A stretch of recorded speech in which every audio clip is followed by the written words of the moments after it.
Hello everybody, Bradley here, and this morning Firaxis released a video that goes over some of the broad strokes and some of the finer details of what is going to be in the Mammoth. It's looking to be a Mammoth patch that's coming in just 10 days for Civilization 6. It looks like we're getting a lot of Civ balance changes. It looks like we're getting a few new units. There's a lot of exciting stuff in here, so let's just kick back, relax, and we'll just have a little chat about it. Don't forget to like, subscribe, all that fun stuff. Let me know what you think in the comments and all that. But Kevin's here with us again, and let's say hi to Kevin and see what he's got to say. Hello, Civ fans. Welcome to the final, I Hello, can't believe Kevin. we're saying that, free game update of the season for Sid Meier's Civilization 6. We're so thrilled to have taken this journey with you. Our community is absolutely vital to our development process, and we couldn't have done it without you. I am also thrilled to have gone on the journey. The new Frontier Pass has been just exceptional. Exceptional, exceptional, exceptional. 11 out of 10, 15 out of 12, I don't know, like whatever number. The top number is higher than the bottom number in whatever analysis you want to do of the Frontier Pass. Today we're going to be announcing a few of the details of some of the balance changes you can expect in this update. But first, for all of you True Start Location fans... So Carl was the QA lead. But now it says here junior designer. So I don't know if this is like a lateral move, if Carl's just doing something different for this patch, or this, like, I don't know how the development process works. Maybe he's just a designer on this one patch. Maybe this is Carl trying something new and then kind of moving over to a different team. I have no idea, but this is cool. Good work, Carl. We love Carl. I love Carl. We all love Carl. And so I'm happy if this is where Carl wants to head in his game development career, into design instead of QA. Very, very happy for him. For all of you True Start Location fans, this update includes a True Start Mediterranean and a True Start Huge map. We've also updated the AI to make better usage of naval units. This should raise the stakes for travel on the high seas and encourage you to make even more interesting choices around naval production and warfare. Alright, so we got two new True Start maps. I'm not really a True Start map guy. I don't think I've actually ever played a True Start map in Civilization 6, so maybe that makes me a bad person. I know a lot of people do love True Start maps though, so obviously, anytime you're adding something to the game that makes it better for somebody, it's a good choice, and so adding those maps is fantastic. And then AI being better at stuff. I mean, this time it's Navy stuff. I don't really care that much. Like, I don't think it's like the sorest spot with the AI. I think the AI are problematic in other areas too, but anytime you're making improvements, you're making improvements, right? So if the AI this patch is better than the AI last patch in the naval kind of sphere of the game, then that's awesome. We're excited to introduce 3 brand new units that every civilization will be able to train. The Hell light yeah. infantry, the men-at-arms, and our most requested new unit by popular demand, we bring you the trebuchet. Woo! Trebuchets. So it looks like these units are going to kind of slide in to some existing unit chains that are already, that take a while, right? Like, it takes forever to get from catapults to bombards. So from what I understand, I've only watched the video once before doing this one. Normally I do these like as a reaction to me watching it the first time, but I just couldn't help myself this morning, so I don't want to pretend like I'm seeing all this for the first time. From what I've gathered the first time watching this through, these units kind of slide into existing trees. So some of them go into like the warrior, swordsman, musketmen, like somewhere in there. I think trebuchets are going to slide in between catapults and bombards, which is awesome. I could be totally wrong on that, but if I'm correct, it really just helps smooth out some of the unit trees. One of the problems with the units is that catapults, to get from catapults to bombards, the walls scale so much in between there that the catapults are pretty useless by the time you can set them up, right? And so having something go in the middle is awesome, and the animation for the trebuchet is obviously fantastic. Very symbolic that it's killing a catapult too. Changed the pacing of units in some areas. We re-examined unit strengths across the board and made changes in several places. This helps the new units feel like a...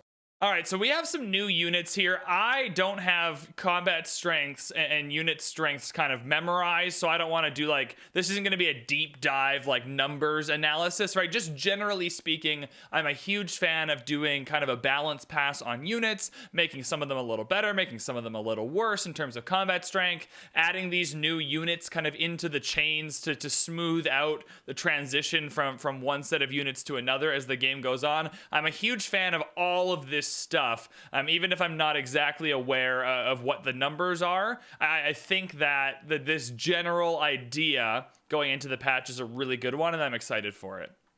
Appropriately weighty upgrades.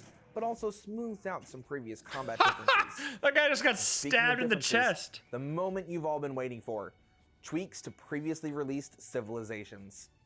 I had the incredible opportunity to help design some of these changes based on the feedback that you have all been sharing with us on various forums over the past year.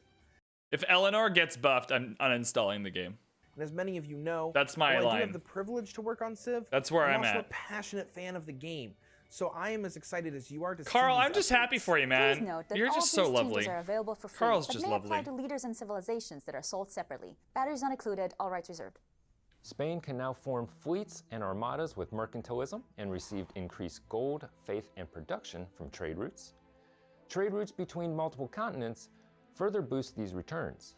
Cities not on Spain's home continent receive increased production towards districts and a free builder when founded. Kamai now All right, so let's talk about Spain a little bit here. Let's go back just a little bit. Let's just talk about Spain briefly. Start here, I guess. So Spain is one of those civs that needs a rework. Again, I'm not going to do a deep dive into the numbers right now. I don't think that's really necessary. I really like these changes for Spain. I think it adds a lot of kind of new gameplay mechanics for Spain. It makes them a little interesting. I like the multiple continents kind of aspect of this. Trading across multiple continents giving you a boost on top of it already boosted trade routes. Settling on continents giving you a free builder, obviously with Hixunt Draconis, the Golden Age kind of ability. I wonder if they stack together, but just as a fan of Civ, Spain needed a little bit of love. They're getting a little bit of love here, and I think these changes overall do a lot of good work to make them interesting and fun to play. Which between multiple continents further boost these returns. Cities not on Spain's home continent receive increased production towards districts and a free builder when founded. Kamai now provides bonus faith per population and bonus amenities for cities with aqueducts. Their farms provide additional food when adjacent to an aqueduct, and now additional faith when adjacent to a holy site. Jayavarman now grants holy sites a major adjacency bonus to rivers, their usual culture bomb, and food equal to the holy site's adjacency bonus, Ooh. as well as the usual addition. So great changes for the Khmer as well. I think it's kind of like having Feed the World on permanently. Just a lot of quality of life updates there, a lot of buffs there, a little bit of extra faith, a major adjacency bonus for rivers, food equal to that adjacency bonus, all things I like for the Khmer. The Khmer is another civ that needed love. They're getting love. I also just want to say that I'm glad they're buffing civs. I was worried going into this patch that they were going to do a lot of nerfing the good civs and not a lot of buffing the bad ones. And I guess good and bad are all objective, right? We all have separate opinions on what makes a civ good and bad and all that stuff. But I'm really glad it seems like they're going to do a really equal job. In this video, we only get to see buffs, so we haven't actually seen any of the nerfs yet. But I am glad it seems to be a fairly equal pass where not only are some of the weaker civs getting a little bit of love, but some of the stronger civs are getting toned back a bit. And I like the equality of that balance pass so far. Additional housing if adjacent to a river. As China, when you complete a world wonder, you now also receive a random eureka and inspiration from that wonder's era. This maintains China's wonder building tendencies regardless of era and whether Qin Shi Huang or Kublai Khan leads them. Perfect change for China. Again, a little quality of life tweak. It does make them a little bit better. I think it really adds... It's another change, much like the Spain ones, I just think fit really, really well with the Civ. I think having the ability to build those early wonders a little better with the builder charges is great, but then having a reason to keep building wonders going into the late game is fantastic as well. Another great change there. Mapuche's Civ ability now gives cities with an established governor additional culture, production, and combat experience for all units trained in that city. These numbers are significantly boosted for cities not founded by Mapuche. All cities within 9 tiles of a city with a Mapuche governor gain additional loyalty per turn towards Mapuche. Lautoro's combat bonus now applies against free cities as well as civilizations in a golden age, and civs in a golden age lose even more loyalty when one of their units is defeated by the Mapuche. Canada's leader ability.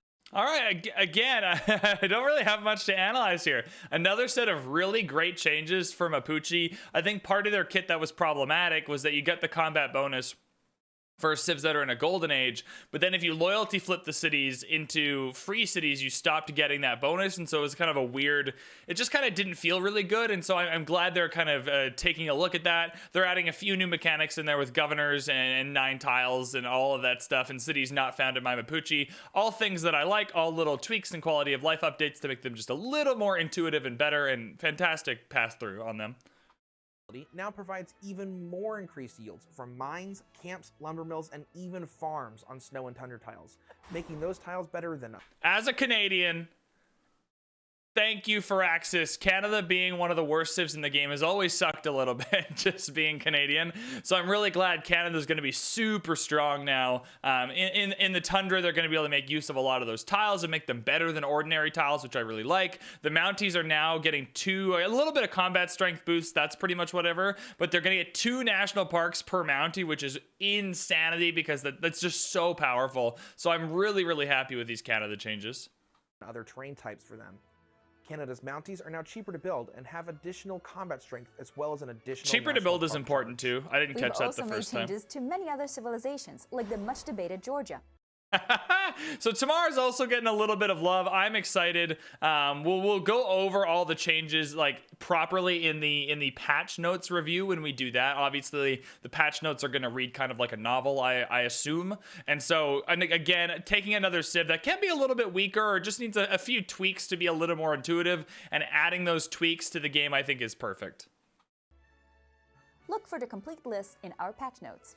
To sum up, we also have 2 new TSL maps, better AI for navies, and 3 new units, including a trebuchet.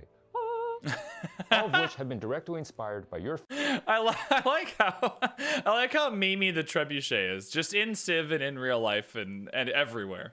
...feedback, and is free for you to enjoy. Civ fans, you're the best fans in gaming. Please Thank you. keep mashing those follow buttons so you never miss out on any news about Sid Meier's civilization. Because you know we're always over here taking one more turn. Perfect. Cool stuff. April 22nd is the release date. Today is April 12th. And so 10 days from now, we will have our hands on the balance patch. Like I said, we are going to do like an in-depth patch notes video with all the numbers and stuff and a little higher tier analysis and just, hey, I'm really glad that they're buffing all of these civs. But I hope you enjoyed this video. I hope you're excited for this patch. Let me know in the comments below what you're most excited about and what's missing from this video. Like, are they gonna nerf Bull Moose Teddy? That's been on Twitter a little bit. So feel free to do that in the comments below. Hit the like button, hit the subscribe button, and all that fun stuff. Otherwise, thank you so much for watching, and we will see you in the next one.